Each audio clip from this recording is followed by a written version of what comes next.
قل إن كنتم تحبون الله فاتبعوني يحببكم الله ويغفر لكم ذنوبكم. السلام عليكم ورحمة الله وبركاته. إن الحمد لله نحمده ونستعينه ونستغفره ونعوذ بالله من شرور أنفسنا ومن سيئات أعمالنا. من يهد الله فلا مضل له ومن يضلل فلا هادي له، وأشهد أن لا إله إلا الله وحده لا شريك له، وأشهد أن محمدًا عبده ورسوله صلى الله عليه وسلم تسليمًا كثيرا. يا أيها الذين آمنوا اتقوا الله حق تقاته ولا تموتن إلا وأنتم مسلمون. يا أيها الناس اتقوا ربكم الذي خلقكم من نفس واحدة وخلق منها زوجها وبث منهما رجالا كثيرا ونساء، واتقوا الله الذي تساءلون به والأرحام إن الله كان عليكم رقيبا.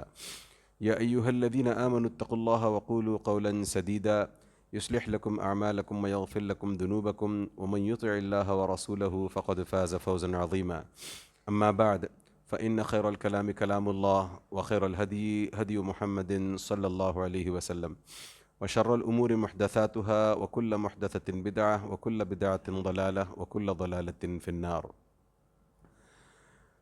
برادران اسلام اور خواتین ملت، اللہ عز و جل کا ہمیشہ کی طرح ہم پر بے شمار فضل ہے، اور ہمیں ہمیشہ اللہ عز و جل کے اس فضل کا احساس کرتے ہوئے، اللہ عز و جل کی عنایات کا احساس کرتے ہوئے ہمیشہ اللہ عز و جل کا شکر بجا لاتے رہنا چاہیے۔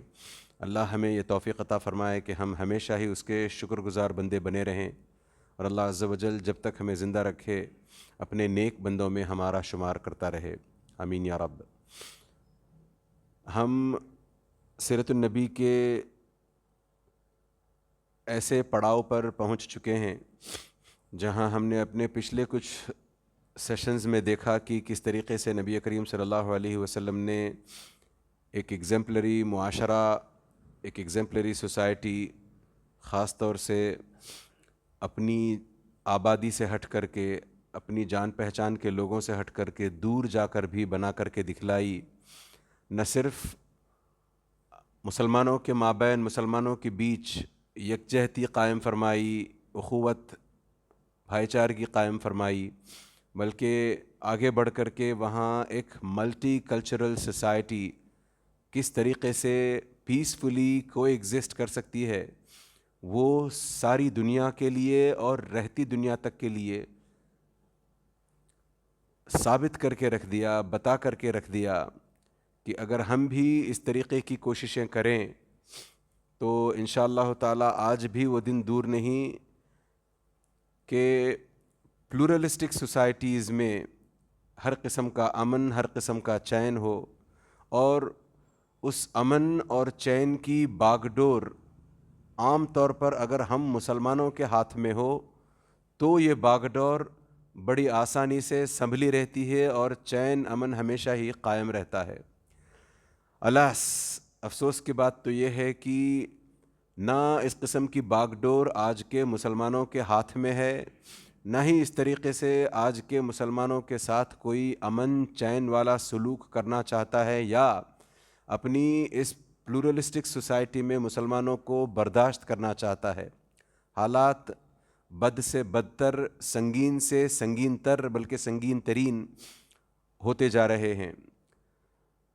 ہمیں اس بات کا احساس کرنا چاہیے کہ ہم اگر سیرت النبی کا مطالعہ نہیں کریں گے، سیرت النبی سے دروس، عبر یعنی انفرنسز، لیسنز نہیں لیتے رہیں گے، سیرت النبی کو اپنی پیٹھ کے پیچھے ڈال چھوڑیں گے اور قرآن اور احادیث کو بنا سیرت النبی کے سمجھنے کی کوشش کریں گے، تو اسی طریقے سے ہم ٹھوکریں کھاتے رہیں گے، ذلیل ہوتے رہیں گے۔ اللہ عز و جل ہمیں اس قسم کی ذلت سے، ایسی ٹھوکروں سے بچائے رکھے، اور ہمیں سیرت النبی کا پاسدار بنائے، اور قرآن کو سیرت النبی کی روشنی میں سمجھ کر اس پر عمل کرنے والی قوم میں سے ہمیں بنائے، آمین یا رب۔ پچھلی دفعہ ہم نے جہاں اس معاشرے کے تعلق سے بات کی تھی وہیں پھر آگے ہم نے یہ بھی دیکھا کہ کیسے مسلمانوں سے کہا گیا تھا کہ اپنے ہاتھوں کو باندھے رکھیں، اپنے ہاتھوں کو کھلا نہ چھوڑیں، ڈیفینڈ اپنے آپ کو بھی نہ کریں، ریٹیلیٹ کرنا تو دور کی بات، ایونج کرنا تو دور کی بات، اگریشن دکھانا دور کی بات، بلکہ اپنے آپ کو سیم میں رکھیں، اپنے آپ کو کنٹرول میں رکھیں۔ ساری مکی زندگی اس پر نبی کریم صلی اللہ علیہ وسلم کی اسی ایک پرنسپل پر گزری ہے، بلکہ خود نبی کریم صلی اللہ علیہ وسلم نے یہی پیغام تمام مسلمان صحابہ کو دیا تھا۔ پھر اس کے بعد ہم نے دیکھا کہ کیسے ایک لفظ ہے جہاد کا جس کو توڑ مروڑ کر الگ الگ نگیٹو کلرز دے کر کے پیش کیا جاتا ہے، نگیٹو کونوٹیشنز میں یہ بات ہمیشہ رکھی جاتی ہے، اور انفارچونیٹلی ہم مسلمان بھی خود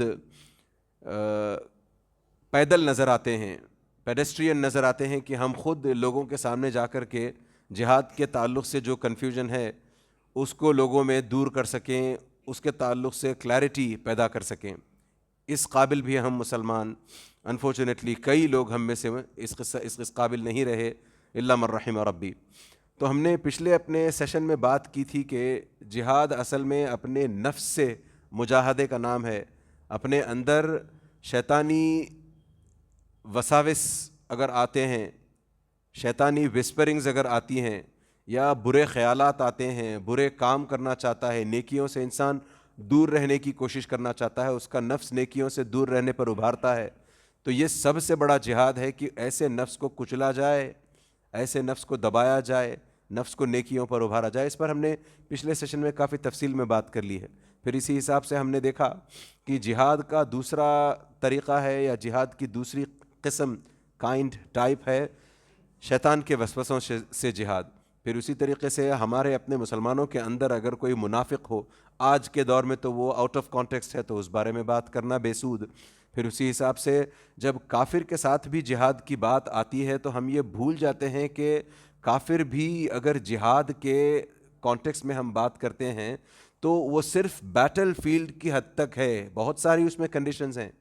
بیٹل فیلڈ میں، میدان جنگ میں، رن بھومی میں اگر دو پارٹیز آپس میں، دو کنٹریز ہو گئیں، دو گٹ ہو گئے آپس میں لڑ رہے ہیں، رن بھومی میں ڈکلیئرڈ وار میں لڑ رہے ہیں، تو ان دونوں کے بیچ ہوگا پھر تیسرا کوئی بندہ جو یہاں امن و امان کے ساتھ، شانتی کے ساتھ بیٹھا ہے، یہ وہاں جا کر کے کوئی، یا یہ یہاں بیٹھے بیٹھے لوگوں میں اشانتی پھیلانے کی کوشش کرے، بدامنی پھیلانے کی کوشش کرے، اس کو کنڈیم کیا جائے گا، پھر چاہے وہ مسلمان ہو یا کوئی اور۔ اس کو ہم گلے نہیں لگائیں گے، اس کو ہم اپریشیٹ نہیں کریں گے۔ اسلام یہی سکھلاتا ہے۔ پھر وہ جو ڈکلیئرڈ وار میں ہوتا ہے، وہاں بیٹل فیلڈ کے اندر جو ہوتا ہے، وہ ان میں بھی پھر سے کچھ کنڈیشنز ہیں کہ آپس میں آپ جب لڑ رہے ہو تو مسلمانوں سے کہا گیا ہے کہ آپ جب اپنے دشمن سے اس طریقے سے لڑتے ہو اس بیٹل فیلڈ کے اندر، تب بھی آپ کو بوڑھوں کا خیال کرنا چاہیے، تب بھی آپ کو عورتوں کا خیال کرنا چاہیے، تب بھی آپ کو چھوٹے بچوں کا خیال کرنا چاہیے کہ آپ اپنا غصہ ان پر نہیں نکالو گے، اپنے تیر، اپنی تلوار ان پر نہیں چلاؤ گے۔ اور اسی طریقے سے یہاں تک کہ اگر آپ کے آس پاس جانور ہیں، پیڑ پودے ہیں، ان کو بھی آپ خراب نہیں کرو گے، ان کو بھی آپ برباد نہیں کرو گے۔ یعنی ایسی حالت میں بھی آپ کو اپنے پورے سیم میں رہنا ہے کہ آپ کا مقابلہ صرف دشمن سے ہے۔ دشمن کی ماں ہو گئی، دشمن کا بوڑھا باپ ہو گیا، دشمن کے اپنے بچے ہو گئے، چھوٹے بچے، نہیں، ان پر آپ ہاتھ نہیں اٹھاؤ گے۔ تو اس طریقے کی تعلیمات جہاد کے ضمن میں آتی ہیں۔ اس کے علاوہ پھر یہ بھی ہے کہ اگر ان لوگوں میں سے کوئی آپ کے پاس امانت طلب کرتے ہوئے مستأمن بن کر کے آئے کہ ٹھیک ہے دیکھیں آپ مجھے امان دیں، آپ کے پاس امان طلب کرتے ہوئے آئے، کہے کہ نہیں میں آپ کے پاس شرن لینا چاہتا ہوں، ایسے بندے کے ساتھ بھی پھر نیک سلوک کیا جائے گا، ایسے بندے پر بھی ہتھیار نہیں اٹھایا جائے گا۔ اسی طریقے سے کوئی ذمی ہے اگر، یعنی عام طور پر اہل الکتاب کے جو لوگ ہوتے ہیں ان کو ذمی کہا جاتا ہے، حالانکہ جنرل ڈیفینیشن یہ ہے کہ آپ کسی کو بھی، یعنی ایسا کوئی شخص جو کسی مسلم گورننس کے انڈر مائنورٹی میں رہتا ہو اور اس کی ذمہ داری مسلمانوں پر ہے، اس مسلم رجیم پر ہے، پھر تو ایسی مسلم رجیم کو بھی ان لوگوں کے ساتھ ایکسیسز نہیں کرنے چاہیے، ان لوگوں کے ساتھ کسی قسم کی نارواداری نہیں کرنی چاہیے، ان لوگوں کے ساتھ کسی قسم کی مار پیٹ، کسی قسم کا ظلم، ہاتھ اٹھانا تک نہیں چاہیے ان لوگوں کے ساتھ۔ تو کہاں ان کے ساتھ آپ تلوار تیر سے مقابلہ کرنے جاؤ، اپنا زور چلانے جاؤ۔ دیکھیں اسلام کی تعلیمات کتنی خوبصورت ہیں۔ جنگ کے میدان کی بھی بات، جنگ کے دوران کی بھی بات یہ ہے، یا پھر اگر آپ کا کوئی ایسا آدمی ہے جس کو ہم ذمہ کہتے ہیں، اس تک کہ آپ اس کے ساتھ بھی آپ اپنی کسی قسم کا ظلم نہیں کر سکتے۔ اسی حساب سے ایک اور شخص ہوتا ہے معاہد، یعنی جس کا اور آپ کا اپنا کانٹریکٹ ہے کہ آپ ہمارے ساتھ آپ جنگ نہیں کرو گے، ہم آپ کے ساتھ جنگ نہیں کریں گے، ہمارے بیچ میں میوچول اگریمنٹ ہے، جیسے صلح حدیبیہ میں ہوا تھا۔ تو اس آگے بات کریں گے انشاءاللہ اس سلسلے میں۔ تو ایسے لوگوں کے ساتھ بھی کانٹریکٹ نہیں توڑا جائے گا۔ اس حساب سے اگر دیکھا جائے تو یہاں کا رہنے والا ہر مسلمان شہری ایک قسم سے ہر نان مسلم کے ساتھ معاہد ہے۔ ہمارا اور ان کا ان سپوکن ان ریٹن کانٹریکٹ ہے کہ ہم ان کو نقصان نہیں پہنچائیں گے، وہ ہمیں نقصان نہیں پہنچائیں گے۔ یہ ہمارا کانسٹیٹیوشن اس بات کی ہمیں گارنٹی دیتا ہے، اور ہم اس کے گواہ ہیں کہ ہم ان کے ساتھ اس طریقے کے اگریمنٹ میں ہیں غیر مسلمین کے ساتھ کہ ہم کسی قسم کا نقصان انہیں نہیں پہنچائیں گے۔ کب؟ ڈکلیئرڈ وار میں بھی نہیں پہنچائیں گے۔ تو عام ایام میں دور کی بات، عام زمانے میں، عام دور میں، عام طور پر اچھے دنوں میں، ریگولر ڈیز میں، کامن ڈیز بالکل بھی نہیں سوچ سکتے۔ تو اندازہ کریں کتنی دور تک اور کتنی صحیح بات ہے پھر یہ۔ تو اس چیز کو تھوڑا سا ہم اگر ہائی لائٹ کریں، اور اگر کوئی ہم سے اس سلسلے میں بات کرے تو ہم اس کو 2 منٹ کے لیے بیٹھا کر سمجھائیں کہ ہمیں اجازت یہاں ڈکلیئرڈ وار زون میں بھی نہیں ہے کہ ہم آپ کے ساتھ ایسا کریں کہ اگر ہمارا اور آپ کا کوئی کانٹریکٹ ہو، اگر آپ کا کوئی آدمی ہمارے پاس شرن لینے کے لیے آ جائے، اگر آپ کا کوئی آدمی ذمی ہو جو ہماری اپنی گورنمنٹس میں رہتا ہو، ہماری اپنی رجیم میں رہتا ہو، تب بھی ہم پر فرض ہے کہ ہم آپ پر ہاتھ نہ اٹھائیں۔ کجا یہ کہ ہم اس طریقے سے out of nowhere suddenly اٹھا کر کے کسی پر ہاتھ اٹھائیں، کسی کے ساتھ زبردستیاں کریں۔ اسلام اس کی اجازت بالکل نہیں دیتا۔ اسی حساب سے جہاد النفس جو ہے، یعنی اپنے نفس کے ساتھ جو انسان جہاد کرتا ہے، وہ اس سلسلے میں پچھلے سیشن میں بھی بات ہوئی ہے۔ بس 2-1 باتیں اس ضمن میں جو رہ گئی تھیں وہ بتا کر آگے نکلتے ہیں۔ حق کو سیکھنا، دین حق کو سیکھنا اور اس کے سیکھنے پر اپنے آپ کو لگائے رکھنے کا نام جہاد النفس ہے۔ اس سلسلے میں کوششیں کرتے رہنا، بار بار ایفرٹ لگانا، نیک بننے کی کوشش کرنا، علم حاصل کرنے کی کوشش کرنا، کیونکہ اس کے بنا یعنی یہ والا جہاد النفس نہ ہو پھر الا ذالک هو الخسران المبین، سب سے بڑا خسارہ تو اسی میں ہے پھر ہمارا۔ اور جب یہ علم سیکھ لیں ہم تو اس علم پر عمل کرتے ہوئے، ایک تو عمل کرنا ہے ہمیں، عمل کرتے ہوئے ہو سکتا ہے کئی ساری دشواریوں کا سامنا ہو، ان دشواریوں پر صبر کرنا ہے، ایک یہ ہو گیا۔ اسی طریقے سے اس علم کو دوسرے لوگوں تک لے جا کر پہنچانا بھی ہمارا اپنا ذمہ ہے کہ دوسروں تک ہم یہ کلام لے جا کر کے، دین حق لے جا کر کے پہنچائیں، ورنہ پھر ہمارا شمار ان لوگوں میں ہو سکتا ہے الذین یکتمون ما انزل اللہ من الکتاب، کہ اللہ عز و جل نے کہا کہ وہ لوگ جو قرآن کی آیات کو، اللہ عز و جل کے کلام کو لوگوں میں رکھتے نہیں ہیں بلکہ لوگوں سے چھپاتے پھرتے ہیں، تو اس زمرے میں ہم داخل ہو سکتے ہیں۔ اور اسی حساب سے اس طریقے سے جب ہم لوگوں پر جا کر کے کلام پہنچائے، لوگوں کے ساتھ دین کی بات لوگوں کے سامنے رکھیں، اور پھر وہاں سے ہو سکتا ہے کچھ ہمیں تکلیفوں کا سامنا ہو، ان تکلیفوں پر صبر کرنے کا نام بھی جہاد ہے۔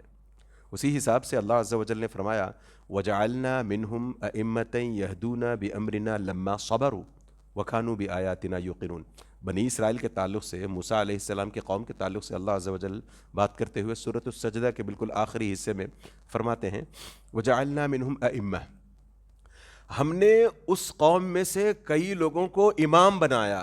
ریزن کیا تھا امام بنانے کا؟ لَمَّا صَبَرُوا، کہ انہوں نے ایک تو صبر کیا، وَكَانُوا بِآيَاتِنَا يُوقِنُونَ، دوسرا ان کا کام یہ تھا کہ انہوں نے ہماری اپنی آیات پر، یعنی اس کلام پر جو اللہ عز و جل نے موسیٰ علیہ السلام کے ذریعے سے ان تک بھیجا تھا، اس پر وشواس کیا، اس پر یقین کیا، اس پر ایمان لائے۔ وہ پتہ چلا کہ اگر ہم دین حق پر ایمان لاتے ہیں، دین حق کا علم حاصل کرتے ہیں نمبر 1، اور اس پر صبر کرتے ہیں، تو عین ممکن ہے کہ ہمارے اندر بھی کئی لوگ امام بننے لگے۔ یہ والی امام کی بات نہیں کر رہا جو 2 رکعت کی، جیسے اقبال نے بھی کہا تھا نا، قوم کیا ہے قوموں کی امامت کیا ہے، قوم کیا ہے قوموں کی امامت کیا ہے۔ یہ کیا سمجھیں گے بیچارے 2 رکعت کے امام. میں ان کی بات نہیں کر رہا. ہمارے اپنے معاشرے میں, ہماری اپنی سوسائٹی میں سچ مچ ایک بہت بڑا بحران ہے, لیڈرز کا ایک بہت بڑا ڈراؤٹ, بہت بڑا ویکیوم ہے. اس کو کون فل کرے گا بتائیں؟ آپ کے اپنے بچے. کیا آپ چاہتے ہیں کہ آپ کا اپنا بچہ اس طریقے سے آگے بڑھ کر کے آئے اور کل کے دن قوم کا رہنما بنے؟ آپ کا بچہ, آپ کون ہے اس طریقے سے؟ ہمارے اپنی, ہمارا ہر مرد, ہمارے اپنی سوسائٹی کا ہر باپ چاہتا ہے کہ میرا بچہ ڈاکٹر بن جائے, انجینئر بن جائے, پروفیسر بن جائے, جو ہو بن جائے بن جائے. دین نہیں, اسے عالم نہیں بنانا ہے مجھے, وہ عالم بنے گا بھوکوں مرے گا. یہ اس طریقے کی سوچ کو ہمیں بدلنا ہے. ہم اگر چاہتے ہیں کہ اسلام کا نام پھر سے بلند, اسلام پھر سے سربلند ہونے لگے, اسلام کا نام پھر سے چمکنے لگے, اسلام کی رمک دمک پھر سے واپس آئے, تو ہمیں چاہیے کہ ہم اسلام کے لیے اپنے آپ کو وقف کرنا شروع کریں. پوری زندگی نہیں نہ صحیح, کچھ تو اوقات ہمارے اپنے اسلام کے لیے لگائیں. تو علم دین اگر حاصل کر لیا جائے تو انسان 2 بڑے بڑے ٹائپ کے جو فتنے ہیں ان میں سے سب سے بڑا, جو سب سے بگسٹ فتنہ ہے, فتنۃ الشبہات, اس سے بچ جاتا ہے. دین میں شبہ پیدا کرنا کہ یہ صحیح ہے یا غلط, وہ کرنا چاہیے یا یہ کرنا چاہیے, افضل کیا ہے, فرض کیا ہے, نفل کون سا ہے, مکروہ کیا ہے. ان چیزوں کے بارے میں ہمیں علم نہیں ہوتا. جب ہم علم دین حاصل کریں گے اور اس پر جب ہم بنے رہنے کی کوشش کریں گے تو ان فتنۃ الشبہات سے ہمیں انشاءاللہ تعالی نجات ملے گی. ویسے ہی دوسرے قسم کا جو بڑا فتنہ ہے وہ ہے فتنۃ الشہوات, اپنے کارنل ڈیزائرز کا فتنہ, اپنی دلی خواہشات کا, دنیاوی خواہشات کا فتنہ. اس فتنے سے بچنے کے لیے پھر ہمیں صبر کا دامن تھامنا پڑے گا. اسی لیے اللہ عز و جل نے کہا یا ایھا الذین آمنوا استعینوا بالصبر والصلاۃ. علماء اس کی تفسیر یوں کرتے ہیں, استعینوا بالصبر والصلاۃ, نماز سے اور صبر کے ذریعے سے اللہ عز و جل سے مدد مانگو. اور صرف نماز سے یہاں مراد یہ نہیں ہے کہ بندہ 5 وقت کی نماز پڑھے. نماز پڑھنے کا مطلب یہ ہے کہ اللہ عز و جل ہی کی عبادت کرے اور توحید سیکھے. جب تک ایک بندہ توحید سیکھنے سے دور رہے گا تب تک اس کی اپنی نمازوں میں وہ نکھار نہیں آ پائے گا. لہٰذا ہمیں ان 2 بڑے بڑے فتنوں سے, فتنۃ الشبہات اور فتنۃ الشہوات سے بچنے کے لیے دین کا علم حاصل کرنا ضروری ہے, اسی طریقے سے دین پر عمل کرنا ضروری ہے. اگر یہ کرتے رہیں گے ہم, جیسے میں نے کہا, تو اللہ عز و جل عین ممکن ہے ہم میں سے پھر سے بڑے بڑے ائمہ پیدا فرمائے. کب دیکھیں, when was the last time we had an امام ابوالکلام آزاد رحمہ اللہ, ان کے بعد تو پھر ایک بہت بڑا خلا, بہت بڑا ویکیوم سا ہے. اس کے بعد آج تک کوئی ایسا مسلمان لیڈر اسلام یہاں ہندوستان وغیرہ میں پیدا نہیں ہوا ہے جو ہماری اپنی قیادت کر سکے, ہمیں راہ دکھلا سکے, جس کے ایک اشارے پر, اور وہ بھی یعنی بات یہ ہے کہ وہ قرآن اور سنت کی روشنی میں بات کہے. ریڈیو پر ایک پیغام نشر ہوتا تھا مولانا ابوالکلام آزاد کا, سارے کے سارے مسلمان would toe the line, وہ جو کہہ رہے ہیں اس پر کھڑے ہوتے تھے بس, سارے کے سارے, سارا معاشرہ ہمارا. آج انفارچونیٹلی ویسے سینز نہیں ہیں. تو اسی وجہ سے علماء بھی کہتے ہیں بالصبر والیقین تنال الامامۃ فی الدین او تنال الامامۃ فی الدین, کہ صبر اور یقین کے ذریعے سے آپ دین میں امامت کے قابل ہو سکتے ہیں, دین میں امامت پا سکتے ہیں. اچھا, ہم جہاد پر بات کر رہے تھے, ایک لائن اس پر اور کہتے ہوئے آگے نکل جاتے ہیں. یہ جو عام طور پر مغالطہ ہے, کنفیوژن ہے لوگوں میں, مس انڈرسٹینڈنگ ہے کہ جہاد جو ہے اصل میں آپ لوگ ایک امپوزڈ وار ہے, آپ زبردستی تھوپتے ہو اپنا اسلام ہم پر, آپ زبردستی ہمیں مسلمان بنانے کی کوشش کرتے ہو. واللہ اگر یہ بات سچ ہوتی کہ جہاد کا مطلب یہ ہوتا کہ ہم اپنا ریلیجن آپ پر تھوپیں, تو اس کی ایک کلاسک اگزامپل دیتا ہوں جو اس کو ڈسپروو کرتی ہے, اس کو ایک دم خارج کر دیتی ہے, جیسے کلین بولڈ کر دینا ہوتا ہے ویسا.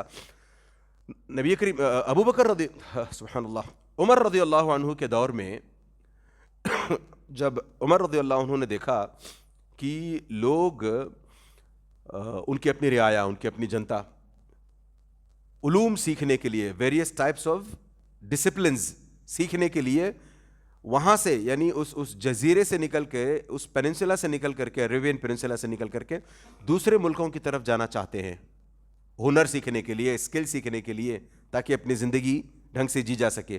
تو انہوں نے دیکھا کہ اس طریقے سے اگر ہمارے اپنے نوجوان ہماری اپنی اس کو چھوڑ کر کے جائیں گے, سلطنت کو, یا ہم جہاں یہ رہتے ہیں وہاں چھوڑ کر کے کہیں اور جائیں گے, ان کے دین کا خسارہ ہونے لگے گا. یہ دین پر پابند رہ نہیں پائیں گے یہ. اور وہاں جا کر کے جو ہنر سیکھیں گے, ہنر کے ساتھ جو الٹی سیدھی سیکھنے میں آئے گی چیزیں, ہنر کے نام پر, ہنر کے ساتھ ساتھ جو ایڈجیسنٹ چیزیں اس کو لگ کر کے خرافاتی چیزیں ہوتی ہیں, بدعاتی چیزیں ہوتی ہیں, بلکہ شرک تک ہو سکتا ہے سیکھ کر کے آئے کوئی بندہ.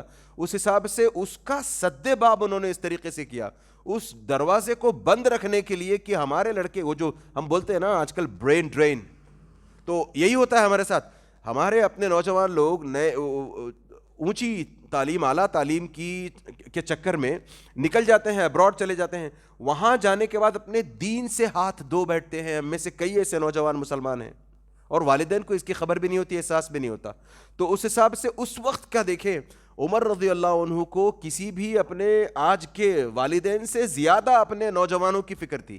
آج کے والدین اپنے بچے کو لے کر کے جتنا اس کے اسلام کو, اس کی آخرت کو لے کر کے جتنی فکر کرتے ہیں, اس سے کہیں زیادہ فکر عمر رضی اللہ عنہ کو اپنی اس وقت کی جنتا کی تھی کہ یہ لوگ اس طریقے سے چلے جائیں گے تو برین ڈرین کے نام پر دین سے دور نکل جائیں گے. اس وجہ سے میں جو بات بتا رہا ہوں وہ جہاد کے تعلق سے ہے کہ ہم اپنا ریلیجن دوسروں پر تھوپتے ہیں, وہ پوائنٹ بتانے کی کوشش کر رہا ہوں میں.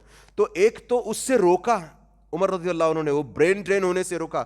دوسرے, اچھا آپ کو ہنر چاہیے, اسکل چاہیے, آپ کو, آپ اسکل سیکھنا چاہتے ہو, میں وہاں سے ہائر کر کے انسانوں کو لاتا ہوں, لوگوں کو لاتا ہوں, وہاں پہ جو ایکسپرٹس ہیں میں ان کو ہائیسٹ ریٹس دے کر کے میں یہاں لاؤں گا. تو عمر رضی اللہ عنہ نے اس طریقے سے الگ الگ ٹائپ میں, الگ الگ فیلڈز میں جو ایکسپرٹس تھے ان کو لایا یہاں پر. ان میں سے ایک کا نام ہے ابو لؤلؤہ, مجوسی بندہ, زورو ایسٹرین بندہ, اس کو لا کر کے رکھا یہاں پر.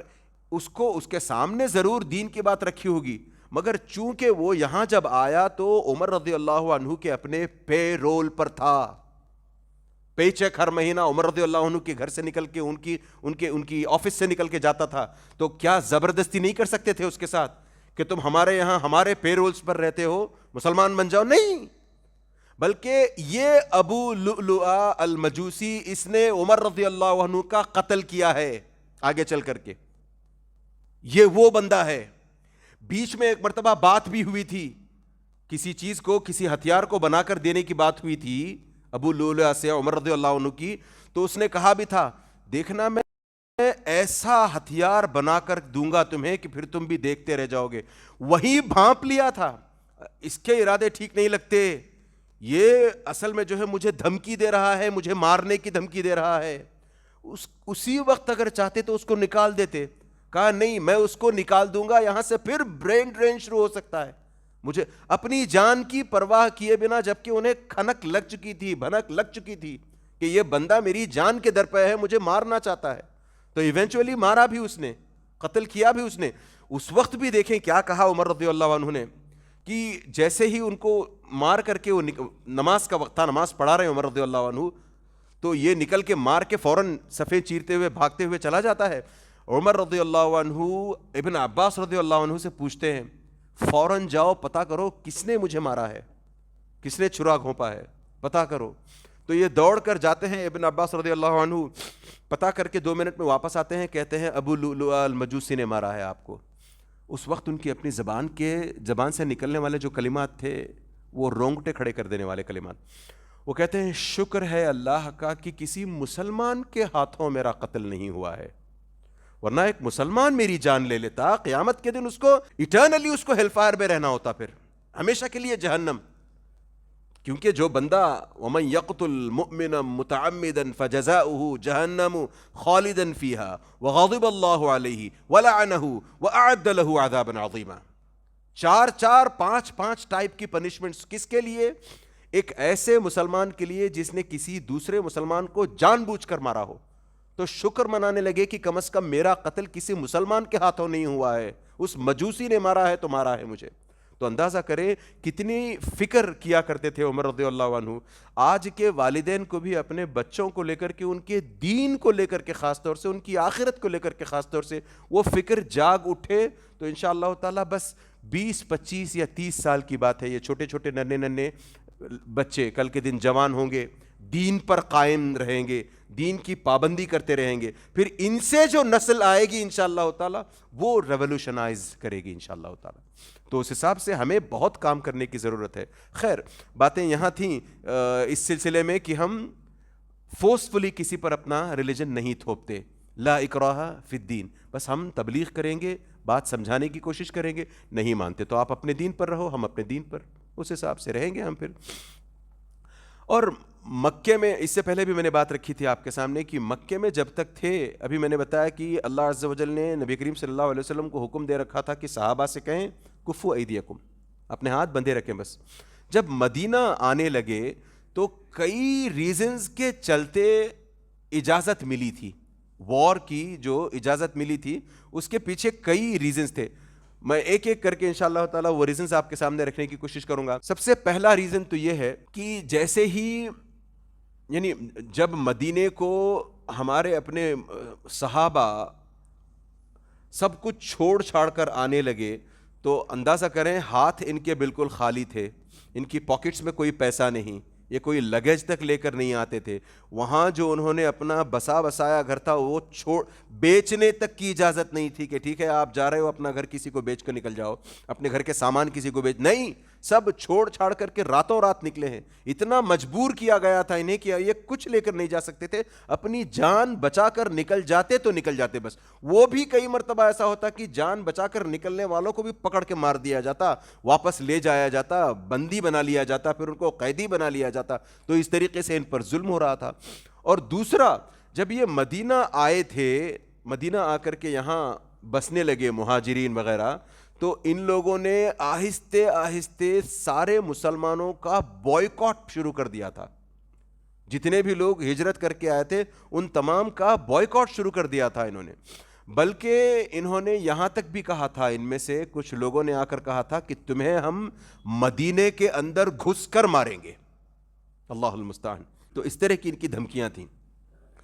اب مسلمانوں کا بھی حق تھا کہ ایک طرف سے لوٹے گئے ہیں, دوسری طرف سے جانوں پر حملے ہوئے ہیں, اپنے رشتہ داروں کو چھوڑ کر آنا پڑا ہے, کسی کو ڈھنگ سے گڈ بائی تک کہہ کر نہیں آئے ہیں, سب کو سور کرتے ہوئے, سب کے ساتھ ٹائز ختم کرتے ہوئے آنا ہوا ہے ان کا, اور پھر ہاتھوں میں کچھ نہیں ہے, یہاں پر کھانے پینے کے لالے پڑے ہوئے ہیں. لہٰذا انہوں نے بھی سوچا کہ ٹھیک ہے ہمیں بھی اب حق ہے کہ ہم اپنا ڈیفینڈ کم سے کم کر سکیں. تو اس حساب سے ان لوگوں نے پلاننگ اس طریقے سے شروع کی کچھ کہ یہ جو مدینے سے شام تک سیریا, آج کا سیریا نہیں اس وقت کا سیریا, اس سیریا تک جو راستہ جاتا ہے اصل میں مکے کے کئی تجارتی قافلے مدینے کے ذریعے سے وایا مدینہ ہوتے ہوئے شام تک پہنچتے, پھر اپنا سارا تجارتی سامان وہاں لے جا کر کے بیچتے, پھر وہاں سے نیا سامان جو خریدنا ہوتا جو یہاں بکنا ہے مکے میں وہ لے کر اپنے اونٹوں پر لادتے ہوئے پھر اسی راستے آتے. یعنی ان کو بیچ میں کراس کرنا ہی تھا Medina. Medina used to be a junction back then, تو وہاں سے جانا ہی پڑتا تھا ان کو. یمن کو جاتے ہوئے بھی انہیں مدینہ کراس کر کے جانا پڑتا تھا. تو اب مسلمانوں نے یہ ترکیب کی, یہ پلاننگ کی کہ ٹھیک ہے ہم نے انٹرنلی آپس میں مہاجرین اور انصار کے بیچ میں معاہدے کروا لیے, مواخا کروا لیا, مسلمانوں اور یہودیوں کے بیچ میں بھی کانٹریکٹ ہونے لگے, اسی طریقے سے مسلمانوں اور وہاں کے غیر مسلمین یا پھر منافقین وغیرہ ان سے بھی ہمارے اپنے کانٹریکٹ ہونے لگے. اسی لیے میں نے کہا نا کہ ایک ملٹی کلچرل سوسائٹی وجود میں آنے لگی تھی وہاں پر. اور اس دوران ہوا یہ جب کر رہے ہیں یہ سب ہو رہا ہے, تو اس دوران ہوا یہ کہ ابو جہل نے عبداللہ ابن ابی ابن سلول کو ایک خط لکھ کر بھیجا. کیونکہ ہم نے اس سے پہلے بھی بات کی ہے اس سلسلے میں کہ نبی کریم صلی اللہ علیہ وسلم کے مدینہ ہجرت کر کے آنے سے تھوڑے ہی دنوں پہلے اس کی تاج پوشی ہونے والی تھی. He was going to be made the crown, made the king. اس کی کراؤننگ ہونے والی تھی کہ اس کو انڈسپیوٹڈ لیڈر آف مدینہ کہا جاتا, پھر وہ مدینے کا سردار بن کر کے جینے لگے اور اس کا کمانڈ چلے, اس کا حکم چلے سب جگہ. تو اس کے ساتھ یہ ہونے لگا تھا.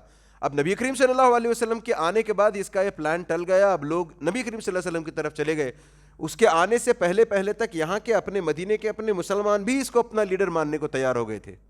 تو اب جب یہ نبی کریم صلی اللہ علیہ وسلم آتے ہیں, اس کی تاج پوشی ہونے سے رہ جاتی ہے, تو ایک تو اس کے اندر یہ غم ہے, رنج ہے, غصہ ہے کہ میرا لیڈر بنتے بنتے رہ گیا, میں پرائم منسٹر بنتے بنتے رہ گیا. تو اندازہ کریں آج کے کانٹیکس میں بھی اگر کوئی بندہ چیف منسٹر کی کرسی تک پہنچتے پہنچتے رہ جائے, پرائم منسٹر کی کرسی تک پہنچتے پہنچتے رہ جائے, بس یہاں تک آئے, وہ بولتے ہیں نا ہاتھ تک آیا منہ تک نہ آیا, تو ویسا اگر کسی کے ساتھ ہو تو اس کا دماغ کتنا خراب ہوتا ہے. تو اس کا دماغ بھی ظاہر بات ہے ویسے ہی خراب ہوا تھا. تو اس کو ہوا دینے کے لیے بھی قریش کے لوگوں نے کیا کیا, عبداللہ ابن ابی بن سلول کو خط لکھا کہ we still consider you the chief of Medina, آپ ہی ہماری نظر میں مدینے کے سردار ہو, لہٰذا ہم آپ کو خط لکھ کر یہ کہنا چاہتے ہیں کہ ہمارے اپنے لوگوں کو آپ کے اپنے لوگوں نے شرن دے رکھی ہے, پناہ دے رکھی ہے. یہ اگر ایسا کرتے رہیں گے تو ہم آپ کے ساتھ جنگ کریں گے. آپ کے ساتھ جنگ کرنے کے لیے جب آئیں گے ہم آپ جانتے ہیں کہ ہم کون ہیں, ہماری جنگوں کے معاملے میں بارے میں آپ نے سن رکھا ہے. نہ صرف ہم آپ کو قتل کریں گے, آپ کی تکہ بوٹی کریں گے, بلکہ آپ کی عورتوں کے ساتھ بھی ان کی عصمت بھی حفاظت میں نہیں رہے گی, ان کی عزتیں لوٹیں گے ہم. تو یہ عبداللہ ابن ابی بن سلول ڈر گیا, سہم گیا, اور اس نے اپنے جو ساتھی ہوتے ہیں ان کے پاس جا کر کے وہ خط رکھا, کہا کہ دیکھو قریش کی طرف سے یہ خط آیا ہے, یہ لوگ ایسا کرنا چاہتے ہیں. تو ان لوگوں نے بھی کہا کہ نہیں, ہم لوگ قریش کی دھمکی کو ہلکے میں نہیں لے سکتے, وہ کہیں نہ کہیں کچھ نہ کچھ کریں گے, سیریسلی لینا ہے, وہ تھریٹ تو بڑا ہے ان کا. تو اس حساب سے یہ جنگ کی پلاننگ کرنے لگا. پھر نبی کریم صلی اللہ علیہ وسلم تک بات پہنچی. نبی کریم صلی اللہ علیہ وسلم نے عبداللہ ابن ابی بن سلول کو اور اس کے تمام جو چیلے تھے, ساتھی تھے اس کے, سب کو بٹھا کر سمجھایا, یہ کیسی بات کرتے ہو تم اس کی, یعنی تم ان قریش کی باتوں میں آ کر کے ہم سے, یہاں کے مسلمانوں سے جنگ کرو گے, دوسرے معنوں میں تم اپنے بھائیوں کا بہنوں کا خون کرو گے, اپنی برادری کے ساتھ لڑو گے تم.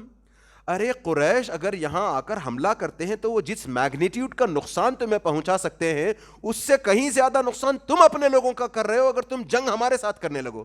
ہمارے اپنے بھائی, تمہارے اپنے سگوں کا تم خون کرو گے, یہ کیسی بات ہوئی.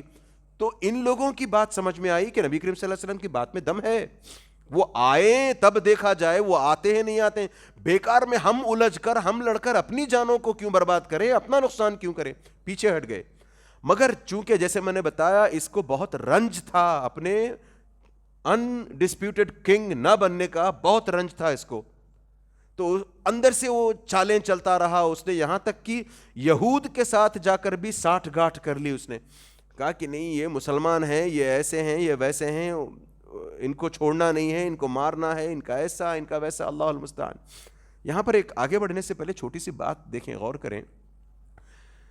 اس وقت کے مسلمان یعنی صحابہ کرام رضی اللہ عنہم اجمعین, کیا ان کے تعلق سے کوئی بدظن ہو سکتا ہے, کوئی غلط خیال ان کے تعلق سے لا سکتا ہے؟ نہیں. ہم تمام کا ایمان ہے کہ کلہم عدول. کیا ہم ان سے کسی قسم کا دھوکے کا سوچ سکتے ہیں کہ یہ ایسا نہیں کریں گے, دھوکے کا کام کریں گے, غلط کام کریں گے, مسلمانوں کی کبھی نہیں سوچ سکتے. تو اس وقت کے مسلمان, نیک کام کرنے والے مسلمان, جن کے تعلق سے خود اللہ عز و جل نے زبردست آیات نازل کی ہیں کہ یہ ایسے ہیں, یہ ویسے ہیں, والسابقون الاولون من المہاجرین والانصار, زبردست آیات ان کے بارے میں, اللہ ان سے راضی ہے, یہ اللہ سے راضی ہیں. ایسے لوگ اپنا دین کا کام بھی برابر کیے جا رہے ہیں, لوگوں میں اسلام پہنچانے کا, اسلام پھیلانے کا کام برابر کیے جا رہے ہیں. اس کے باوجود بھی اگر اسلامو فوبیا ان لوگوں میں, اس کمیونٹی میں آ سکتا ہے, غور کیجئے گا, یہ اپنا دین کا کام کیے جا رہے ہیں مسلمان صحابہ کرام رضی اللہ عنہم, اس کے باوجود بھی یہ عبداللہ ابن ابی بن سلول یا ابو جہل یا اس طریقے سے امیہ ابن خلف یا اس طریقے سے دوسرے ہیں عقبہ ابن ابی معیط وغیرہ,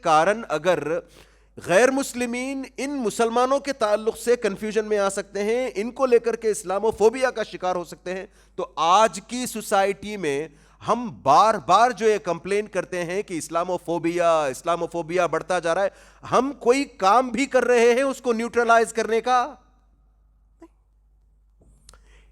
one sparrow doesn't make a سما. ایک بندہ کہیں اپنے تئیں ہلکا سا کام نجی طور پر کرے الگ بات ہے, میں اس کی بات نہیں کر رہا. کلیکٹیولی ایز اے سوسائٹی ہم کہاں کون سا ایسا کام کر رہے ہیں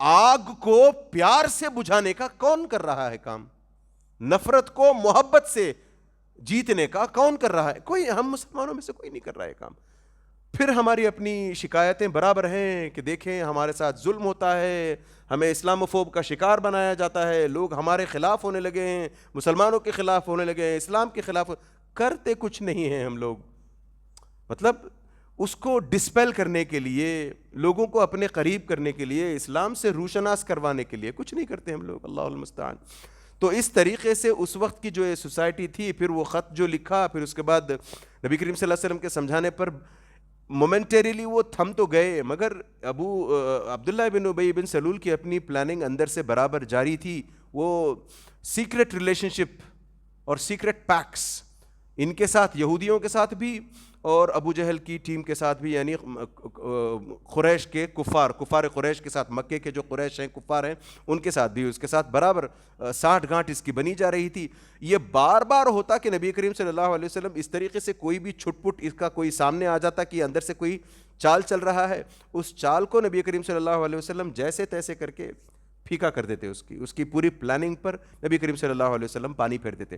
یہ اس وقت تک چلتا رہا جب تک کہ سعد ابن معاذ رضی اللہ عنہ ایک مرتبہ عمرے کے ارادے سے, بیت اللہ کا طواف کرنے کے ارادے سے مکہ جانا چاہتے ہیں, اور ان کی اپنی دوستی امیہ ابن خلف, وہاں کا رہنے والا مکے کا کافر, اس کے ساتھ ان کی اپنی بزنس ریلیشن شپس اچھے تھے, اس کے لین دین, معاملات وغیرہ, کورڈیل ریلیشن شپ جسے کہتے ہیں ویسے تھی. تو انہوں نے کہا کہ میں اس کے پاس پہنچتا ہوں, تو بیت اللہ کا طواف کرنے کی غرض سے نکلے ہیں, اس کے پاس کوائٹلی سیکریٹلی جا کر پہنچ جاتے ہیں راتوں رات. کہتے ہیں امیہ میں اصل میں یہاں پر بیت اللہ کا طواف کرنے آیا ہوں, تمہارے ساتھ رہ کر کروں گا, تھوڑا سا شیلڈ کرو مجھے, کوئی ایسی ترکیب بتاؤ کہ میں طواف بھی کر کے نکل جاؤں اور لوگوں کو بیکار پریشانی نہ ہو اور مسلمانوں پر کوئی آنچ نہ آئے اس نتیجے میں. تو امیہ نے کہا کہ ٹھیک ہے, میرے ساتھ لے کر کے چلتا ہوں میں. تو اس نے کڑی دھوپ کے وقت پر لے جانا مناسب سمجھا. ہم جانتے ہیں اس تعلق سے کہ کڑی دھوپ کا جب وقت ہوتا ہے, when the sun is right on top of your head, مدینے میں, مکے میں خاص طور سے لوگ عام طور پر اس وقت باہر نہیں نکلا کرتے. یہی وجہ ہے کہ نبی کریم صلی اللہ علیہ وسلم نے بھی, ہم نے پڑھا ہے اس بارے میں کہ نبی کریم صلی اللہ علیہ وسلم کو بھی جب ہجرت کی اجازت ملی تھی تو ابو بکر رضی اللہ عنہ کے گھر کب گئے تھے؟ کڑی دھوپ میں. تو اس وقت لے کر کے امیہ ابن خلف سعد بن معاذ کو چلتا ہے بیت اللہ کے طواف کے لیے. اللہ کی کرنی ایسی تھی کہ ایسے میں بھی ابو جہل نے دیکھ لیا, بیت اللہ ہی میں دیکھ لیا, اور دیکھ کر کے امیہ سے پوچھنے لگا, ابو صفوان یہ تمہارے ساتھ کون ہے؟ انہوں نے کہا سعد بن معاذ ہیں. تو ڈائریکٹ سعد بن معاذ سے ابھی مخاطب ہو کے کہتا ہے, بڑے مزے میں بڑے اطمینان کے ساتھ بیت اللہ کا طواف کر رہے ہو, جبکہ تم نے ہمارے اپنے, سعد بن معاذ مدینے کے ہیں, جبکہ تم نے ہمارے اپنے برادری کے لوگوں کو نہ صرف پناہ دے رکھی ہے بلکہ ان کی پشت پناہی بھی کرتے ہو. نہ صرف ان کو تم نے شرن دے رکھی ہے, وہاں پہ اپنے پاس رکھا ہوا ہے, بلکہ تم ان کو بیکنگ بھی کرتے ہو ان کی, اور ان کو سپورٹ کرتے ہو, مدد کرتے ہو تم, اور یہاں پر منہ اٹھا کر چلے آئے ہو عمرہ کرنے کے لیے, بیت اللہ کا طواف کرنے کے لیے. اگر تم ابو صفوان کے ساتھ نہ ہوتے نا تو اپنے پیروں پر واپس نہیں جا پاتے تم یہاں سے نکل کر کے. اس قسم کی دھمکی دی. اور سعد بن معاذ نے کہا, بڑی زور کی آواز نکالی اور کہا, اللہ کی قسم اگر تم نے مجھے چھونے کی بھی کوشش کی, مجھے کسی قسم کا نقصان پہنچانے کی کوشش کی, I will hit you where it hurts you the most. میں تمہارا اکنامک بائیکاٹ کرواؤں گا. تمہارے سارے تجارتی قافلے یہاں سے مدینے کے ہو کر جاتے ہیں, مدینے سے تمہارا مدینے کے ساتھ کٹ آف کروا دوں گا تمہارا, تم مدینے سے جا ہی نہیں پاؤ گے, تمہارے سارے تجارتی قافلے رک جائیں گے وہاں پر آ کر کے. تم کیسے شام جاؤ گے, تم کیسے یمن جاؤ گے؟ خاموش ہو گئے, ڈر گیا, سمجھ گیا کہ ہاں یہ وار جو ہے صرف فزیکل ایک دوسرے کو فسٹنگ نہیں ہے یہ, بلکہ سعد بن معاذ نے جو بات کہی ہے بہت دم رکھتی ہے بات یہ. تو اس حساب سے نبی کریم صلی اللہ علیہ وسلم نے پھر آگے چل کر کے, جیسے میں نے تھوڑی دیر پہلے بتایا تھا کہ ایک تو انٹرنلی برادری قائم کی, پھر یہود اور نصارہ کے ساتھ برادری قائم کی, پھر غیر مسلمین کے ساتھ برادری قائم کی, پھر اس کے بعد ایکسپینڈ کر رہے ہیں نبی کریم صلی اللہ علیہ وسلم اپنا ہورائزن. یہ جو ٹریٹی ہے, یہ جو معاہدے ہیں, پیسفلی ہم لوگ کو ایگزسٹ کریں گے, جھگڑے نہیں کریں گے, قتل نہیں کریں گے ایک دوسرے کا, بیکار میں خون نہیں بہائیں گے, یہ انٹرنلی مدینے کے اندر کرنے کے بعد اب نبی کریم صلی اللہ علیہ وسلم on the lines of Syria and Yemen چلتے ہیں. نبی کریم صلی اللہ علیہ وسلم کہ ہم یہاں جائیں گے, اس حساب سے یہاں جتنے قبیلے جہاں all the way to Yemen, all the way to Syria, all the way to شام, جتنے بھی قبائل ملتے ہیں ان تمام قبیلوں سے ہم جائیں گے, مل جل کر بیٹھ کر بات کریں گے, ان کے ساتھ اگریمنٹ کریں گے. پرپس کیا ہے اس اگریمنٹ کا؟ کہ اگر کل کے دن کسی بھی صورت مکے والے حملہ کرنے کو آتے ہیں تو یا تو آپ مکے والوں کا ساتھ نہیں دو گے, اگر آپ ہمارا ساتھ دو, ہماری بیکنگ میں کھڑے ہو جاؤ, ہماری پشت پناہی کرو, نتھنگ لائک اٹ. اگر آپ ہمارا ساتھ نہیں دے سکتے تو کم از کم آپ اپنی جگہ نیوٹرل بن کر رہو.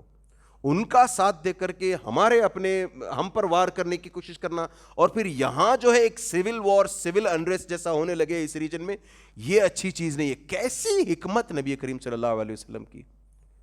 اور اس کے علاوہ نبی کریم صلی اللہ علیہ وسلم نے بہت ساری چھوٹی چھوٹی کنٹینجنٹس بھیجیں جگہ جگہ پر. سرایا کہتے ہیں, سریہ کی جمع ہے.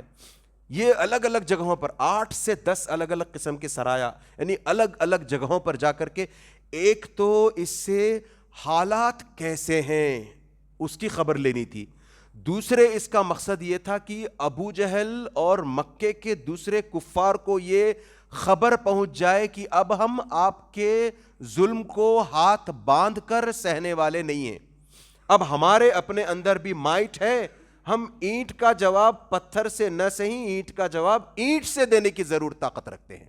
ہم خاموش اب نہیں رہیں گے. ایک پوائنٹ تھا, مکے میں تھے, ہمارا اپنا کچھ نہیں چلتا تھا, وہاں ہمیں اپنے آپ کو بچائے رکھنا تھا. خود نبی کریم صلی اللہ علیہ وسلم یعنی خود اللہ عز و جل کا حکم تھا, تو اب یہاں اللہ عز و جل نے اجازت دے دی ہے ہمیں, لہٰذا ہم اپنا مائٹ بتانا چاہتے ہیں. اس کے علاوہ اس میں ہوا یہ بھی, نبی کریم صلی اللہ, تیسرا مقصد اس کا یہ تھا کہ دوسرے معنوں میں ایک ملٹری ڈرل. صرف ہوتا ہے نا, یہاں بھی کیا کرتے ہیں, کسی بھی کنٹری میں ہوتا ہے, وہ انڈیپینڈنس ڈے پر یا ایک خاص دن رکھ کر کے ڈرل کروائی جاتی ہے لوگوں کو دکھلانے کے لیے, اور اس کو پھر دور دور تک ٹیلی کاسٹ کیا جاتا ہے, صرف اپنی مائٹ بتانے کے لیے کہ ہمارے اندر اتنا پاور ہے, ہم اتنے مسل رکھتے ہیں ہم. تو وہ ملٹری ڈرل دوسرے معنوں میں نبی کریم صلی اللہ علیہ وسلم نے بھی کروانی چاہیے, اور یہی کرتے رہے نبی کریم صلی اللہ علیہ وسلم. تو یہ جو تھریٹس ملنے لگے تھے, جیسے عبداللہ ابن ابی بن سلول نے کہا آ کر کے نبی کریم صلی اللہ علیہ وسلم کے ساتھ جنگ کرنے کی پلاننگ کی تھی, اور یہ بار بار شڑینتر کرتے جا رہا تھا. پھر وہاں سے ابو جہل نے بھی کہا تھا مدینے کے اندر ہم تمہیں گھس کر ماریں گے. تو نبی کریم صلی اللہ علیہ وسلم کو اپنے مسلمانوں کے تعلق سے, مدینے کے مسلمانوں کے تعلق سے ہلکا سا خطرہ محسوس بھی ہونے لگا تھا. بلکہ صحیح مسلم میں اگر میں غلط نہیں ہوں تو اس طریقے کی عائشہ رضی اللہ عنہا سے خود روایت آتی ہے کہ نبی کریم صلی اللہ علیہ وسلم خطرہ محسوس کرتے تھے اپنی جان کا, صحابہ کی بھی اپنی جان کا. لہٰذا کئی صحابہ والنٹریلی آ کر کے نبی کریم صلی اللہ علیہ وسلم جب رات کو سو رہے ہوں تو پہرا دینے کی کوشش کرتے. کئی مرتبہ نبی کریم صلی اللہ علیہ وسلم خود نے راتیں جاگ جاگ کر نکالی ہیں کہ کہیں ایسا نہ ہو کہ کوئی رات میں مجھے سوتا پا کر حملہ کر دے. اور ایک مرتبہ تو واقعہ بھی ہوا ہے اس طریقے سے. نبی کریم صلی اللہ علیہ وسلم if I'm not wrong عائشہ رضی اللہ عنہ سے کہتے ہیں کاش کوئی ہوتا یہاں پر پہرا دینے کے لیے. تو اچانک اسی وقت کسی لوہے کے کھڑکنے کی آواز آئی, اوزار, لوہے کا جو اوزار ہوتا ہے, ہتھیار جو ہوتا ہے. تو نبی کریم صلی اللہ علیہ وسلم نے فوراً پوچھا کون ہے؟ تو فوراً سعد جواب دیتے ہیں میں سعد ابن ابی وقاص. تو نبی کریم صلی اللہ علیہ وسلم سمجھ جاتے ہیں کہ یہ پہرا دینے کے لیے آئے ہوئے ہیں. تو اس طریقے سے کوئی نہ کوئی نبی کریم صلی اللہ علیہ وسلم کو رات میں پہرا دیا کرتا. یہاں تک کہ مطلب کچھ ہی دنوں کے اندر پھر یہ آیت نازل ہوئی. اللہ عز و جل نے کہا, وہ زبردست آیت, یا ایھا الرسول بلغ ما انزل الیک من ربک وان لم تفعل فما بلغت رسالتہ واللہ یعصمک من الناس. اللہ عز و جل نے اس آیت کا یہ جو ٹکڑا جب نازل کیا, اے نبی کریم صلی اللہ علیہ وسلم آپ کو اس طریقے سے اپنی جان کی بابت خطرہ محسوس کرنے کی ضرورت نہیں ہے. اللہ عز و جل لوگوں سے آپ کی حفاظت کرے گا, آپ نشچنت رہیں. جیسے ہی یہ آیت نازل ہوتی ہے نبی کریم صلی اللہ علیہ وسلم فوراً اپنا سر باہر نکال کے کہتے ہیں سعد بن ابی وقاص سے, سعد گھر چلے جاؤ, اب مجھے کسی پہرے کی ضرورت نہیں ہے. اس کے بعد زندگی بھر نبی کریم صلی اللہ علیہ وسلم نے کبھی کوئی, جیسے ہم آج کے دور میں کہتے ہیں نا سیکیورٹی گارڈ یا زیڈ سیکیورٹی, ایکس وائی, کوئی سیکیورٹی نبی کریم صلی اللہ علیہ وسلم نے کبھی نہیں لی اس کے بعد. اچھا, اس میں ایک انٹرسٹنگ پہلو یہ بھی ہے, مجھے نام نہیں یاد آ رہا اس لیڈی اورینٹلسٹ کا, اورینٹلسٹ ہم لوگ جانتے ہیں کون ہوتے ہیں. ان کا مقصد یہ ہوتا ہے کہ اسلام سیکھے نہیں, بلکہ اسلام کے اندر جہاں جہاں ہمیں شارٹ کمنگز نظر آتی ہیں, لوپ ہولز نظر آتے ہیں, اس پر اسٹڈی کرنے کے لیے کئی مستشرقین, کئی اورینٹلسٹ وہ وہاں جا کر کے اس طریقے سے دینی علوم, اسلامی علوم حاصل کرتے ہیں. پھر وہ اپنی گریجویشن, پوسٹ گریجویشن ختم ہونے کے بعد کتابیں لکھتے ہیں, لوگوں میں جا کر کے عام کرنے کی کوشش کرتے ہیں یہ باتیں کہ دیکھیں اسلام میں یہاں مسئلہ ہے, اسلام کی اس آیت میں گڑبڑ ہے, اسلام کے اس رولنگ میں پرابلم ہے, ایسے ویسے. تو ایک لیڈی اورینٹلسٹ تھی, وہ بھی چلی تھی اسی حساب سے اسلام کو ایکسپوز, اللہ المستعان, کرنے کے لیے. مگر جب اس نے یہ آیت پڑھی واللہ, تو اس حساب سے جب وہ پڑھ رہی تھی تو سیرت النبی کا بھی مطالعہ کرنا تھا اس کو. تو جب یہاں پر پہنچی واللہ یعصمک من الناس, کہ اے اللہ, کہ اے نبی کریم صلی اللہ علیہ وسلم آپ فکر نہ کریں, اللہ عز و جل آپ کی حفاظت لوگوں سے کریں گے. تو یہ سنتے ہی, یہ آیت نازل ہوتے ہی نبی کریم صلی اللہ علیہ وسلم نے پہرا ہٹا دیا, ساری سیکیورٹی بھیج دی نبی کریم صلی اللہ علیہ وسلم نے. تب یہ عورت کہتی ہے, یہ اس وقت یہ مسلمان ہو جاتی ہے عورت. تو اس طریقے سے کئی مستشرقین ہیں جو نکلے تو ہیں اسلام کو ایکسپوز کرنے کے لیے, مگر آن دا وے یہ خود مسلمان بن جاتے ہیں. کئی لوگ ہیں ایسے, آپ جا کر کے کنگالیں گوگل وغیرہ میں, دنیا بھر کے لوگ ملیں گے آپ کو, درجنوں لوگ ملیں گے اس طریقے سے جو نکلے تو تھے اس حساب سے کہ میں اسلام میں اسلام کی جو بڑی بڑی غلطیاں ہیں وہ ایکسپوز کروں گا, مگر خود اسلام کا شکار ہو گئے ہیں, مسلمان ہو کر کے اسلام کو پروپیگیٹ کرنے لگے ہیں. If I'm not wrong, there is another gentleman called Lawrence brown. اب مجھے نہیں پتا کہ وہ مستشرق تھے یا نہیں, مگر ان کی بھی اپنی بڑی روح تڑپا دینے والی اسلام کی کہانی ہے. لارنس براؤن زبردست کام کیا ہے انہوں نے بھی, امریکن ہیں وہ بھی. تو اس طریقے سے کئی لوگ ہیں. تو اس لیڈی کا کہنا کیا تھا, why did she become a Muslim, why did she choose to accept Islam at this point. اس نے جب یہ آیت پڑھی تب کہا کوئی انسان اس طریقے سے اپنی جان کا رسک نہیں لے سکتا جب تک کہ وہ سچ مچ اوپر والا کوئی ہو جو اس کی حفاظت اس طریقے سے کرے. ورنہ کیسے, اگر نبی کریم صلی اللہ علیہ وسلم کا دعویٰ, ان کا اپنا مشن, ان کا اپنا دین غلط ہوتا تو اس آیت کے بعد بھی وہ ڈر کر پہرے برابر برقرار رکھتے. اس آیت کے بعد انہوں نے جس طریقے سے پہرے ہٹا دیے اور پورا وشواس اللہ پر کرنے لگے اس کے بعد کہ نہیں اب مجھے پہروں کی ضرورت نہیں ہے. کوئی جان بوجھ کر اپنی زندگی کو اتنا خطرے میں, اتنے رسک میں نہیں ڈال سکتا. جب اس شخص نے اپنی زندگی کو اس خطرے میں ڈالا ہے تو اس کو پکا یقین ہے کہ اللہ اس کی حفاظت کریں گے, لہٰذا یہ دین جھوٹا نہیں ہو سکتا. لہٰذا اشہد ان لا الہ الا اللہ و اشہد ان محمد رسول اللہ, مسلمان ہوتی ہے یہ عورت. تو اس طریقے سے ہمیں بھی سیرت بہت ساری چیزیں سکھلاتی ہے. بس انفارچونیٹ یہ ہے کہ ہم اس طریقے سے سیرت النبی کے دروس کو ہم اس کانٹیکس میں پڑھنے کی کوشش نہیں کرتے. کہیں نہ کہیں ہم بس فیری ٹیل کی طرح پڑھ کر کے اس سے گزر جاتے ہیں. یہ نہیں ہونا چاہیے. اچھا, میں نے کہا کہ نبی کریم صلی اللہ علیہ وسلم نے اس طرح کی دھمکیوں کے بیک ڈراپ میں چل کر کے الگ الگ لوگوں کے ساتھ, الگ الگ قبیلوں کے ساتھ معاہدے کرنے کی کوشش کی ہے. جوہینہ نام کا ایک قبیلہ ہے, اس کے ساتھ بھی زبردست معاہدہ کیا ہے نبی کریم صلی اللہ علیہ وسلم نے.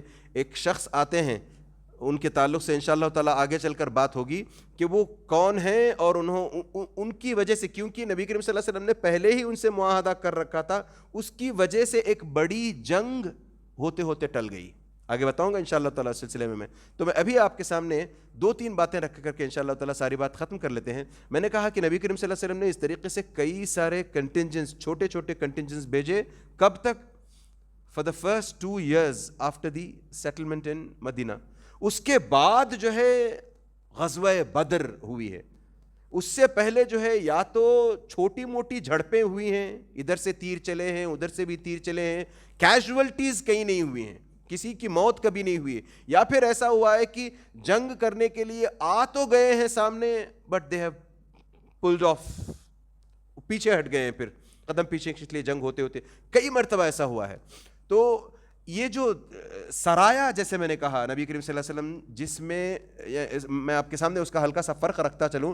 سریہ سنگولر ہے, اس کی پلورل ہے سرایا, اور دوسری چیز ہوتی ہے غزوہ, اس کی پلورل ہوتی ہے غزوات. غزوہ اس چیز کو کہتے ہیں یا اس جنگ کو کہتے ہیں جس میں نبی کریم صلی اللہ علیہ وسلم کی موجودگی ہو.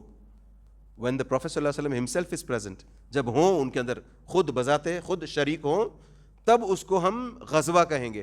اور جب غزوے کی بات ہو, یعنی جب نبی کریم صلی اللہ علیہ وسلم جس کنٹینجنٹ کو لیڈ کر رہے ہیں, اس کا پھر نمبر نہیں دیکھا جائے گا کہ اس میں کتنی تعداد ہے, ارسپیکٹو. سریہ اسے کہتے ہیں کہ اس کی تعداد 300 سے کم ہو, لیس دین 300. اس کے لوگ, وہ آرمی مین جو ہیں, وہ 300 سے کم ہوتے ہیں, تبھی اس کو سریہ کہا جاتا ہے. اور یوزولی سریہ اس کو کہتے ہیں جس میں آپ صلی اللہ علیہ وسلم موجود نہیں ہوتے, جس میں نبی کریم صلی اللہ علیہ وسلم موجود نہیں ہوتے.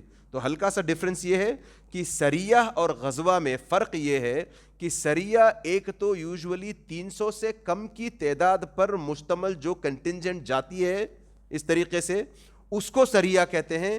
سیکنڈ کنڈیشن اس میں یہ ہے کہ اس میں نبی کریم صلی اللہ علیہ وسلم کی موجودگی نہیں ہوتی, اور اگر نبی کریم صلی اللہ علیہ وسلم کسی بھی کنٹینجنٹ میں موجود ہوں تو پھر نمبر نہیں دیکھا جائے گا, whether it is below 300 or above 300 or whatever the number is, اس کو پھر آپ سیدھے غزوہ کہیں گے. نبی کریم صلی اللہ علیہ وسلم نے اس طریقے سے الگ الگ جگہوں پر پیس ٹریٹی حاصل کرنے کے لیے سریے بھیجے, سرایا بھیجے, اور خاص طور سے اس کو نبی کریم صلی اللہ علیہ وسلم کے اس طرح کنٹینجنٹس کے بھیجنے کا, جہاں میں نے 2-3 پرپسز بتایا, اس کا ایک اور پرپس یہ تھا کہ عام طور پر مکے کے لوگوں کو یہاں مدینے سے ہوتے ہوئے ان تمام جگہوں پر جانے کے لیے سیف پیسج بڑی آسانی سے مل جاتا. کیوں؟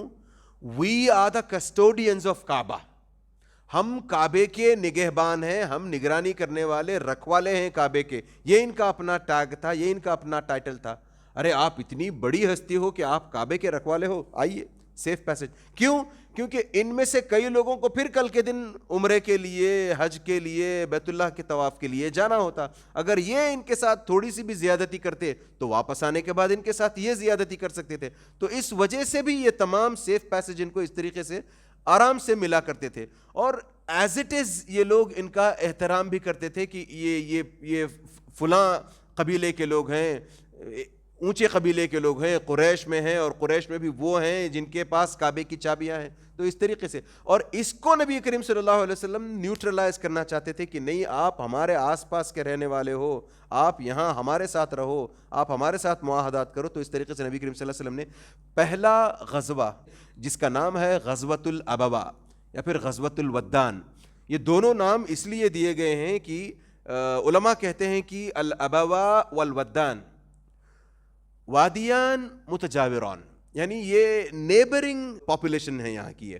یعنی ابوا میں جو لوگ رہتے ہیں اس سے بس 3-4 میل کے فاصلے پر ودان کے لوگ رہتے ہیں. تو دو الگ الگ ٹرائبز, نیبرنگ ٹرائبز ہیں, adjacent tribes to each other. تو اس وجہ سے, اور نبی کریم صلی اللہ علیہ وسلم یہاں پر پھر سے میں نے جیسے کہا کہ سریہ کا یا غزوے کا مقصد یہ نہیں ہوتا تھا کہ وہاں جا کر حملے کریں گے, بس مائٹ دکھلانا تھا, اپنا پاور, ملٹری ڈرل دکھلانی تھی. اس سلسلے میں آگے ہم بات کریں گے. اس کی آخری بات یہاں پر یہ ہے کہ عام طور پر ہم نے نبی کریم صلی اللہ علیہ وسلم کے بارے میں سن رکھا ہے, پڑھ رکھا ہے, ہم میں سے ہر مسلمان جانتا ہے کہ نبی کریم صلی اللہ علیہ وسلم کو رحمت للعالمین کہا جاتا ہے, یعنی ساری کی ساری کائنات پر آپ مرسی, رحمت بنا کر بھیجے گئے ہیں. اس کا ایک ایویڈنس یہاں ملتا ہے.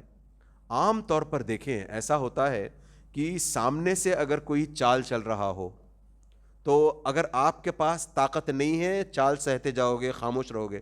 جس دن طاقت آ گئی, جیسا یہاں مدینے میں آ جانے کے بعد ان کے پاس طاقت آ گئی تھی, تو عام طور پر ہوتا یہ ہے, پوری دنیا میں یہ پریولنٹ ہے, یہ عام طور پر ہوتا ہے کہ آپ کے پاس اب طاقت آئی ہے, اب اپنا مائٹ دکھاؤ جا کر کے. اچھا, تم نے اس دن مارا تھا, تم نے اس کو مارا تھا, تم نے ہمارے ان کو مارا تھا. ایک ایک کا بدلہ لینے کی کوشش کرتا ہے انسان, کم سے کم اتنا تو کرتا ہے انسان.